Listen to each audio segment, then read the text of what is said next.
Hey there, James here from Carry-on. Welcome to this troubleshooting guide for the brand new Carry-on piano. Let's take a quick look at what's inside the box.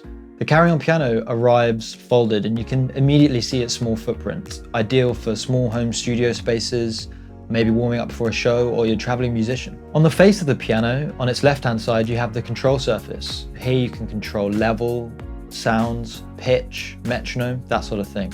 Whilst on the rear, you have your power button and connections, including a 3.5mm stereo jack output for monitoring and a micro USB for pro MIDI connections and power. Also included is a handy tote bag for traveling, a USB cable for connections and power, and a foot switch. Just to get you started, I've got a couple of quick tips to share with you. The keys have been cleverly designed to detach from the piano to minimize any risk of it breaking if it's knocked or dropped on your travels. So if you find yourself in a situation where one or more keys have detached from the piano, don't panic. Simply ensure that this thin metal bar is laying flat down like this. Line up the plungers on the bottom of the key with the slots in the piano and push down firmly. You should feel 2 distinct clicks before the key is back in place. Next, let's take a quick look at the clips and hinges that enable the folding and unfolding of the Carry-on piano. When you unfold the piano, make sure you push these clips down into place. There are little switches that enable you to push the clips into the piano and lock in place, increasing its structural rigidity.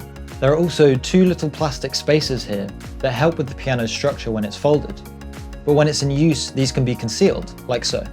When you're done and you want to fold the piano back into itself, you simply have to reverse this process. Whilst you hold these 2 switches apart, the clips will spring back out of the piano. Then, simply put the plastic spacers back into place and fold. Finally, as I mentioned earlier, the Carry-on piano comes with a foot switch or sustain pedal. This has its own input on the rear of the piano and works just like any other sustain pedal you may already be familiar with. Simply plug the pedal into the rear of the piano and power on without touching the pedal. Once the piano's on, you can depress the pedal to sustain the notes that you're playing.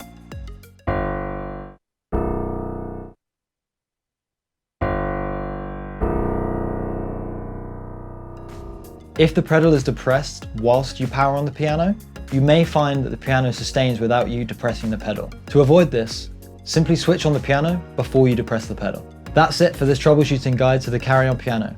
I hope you found this useful and thanks for watching.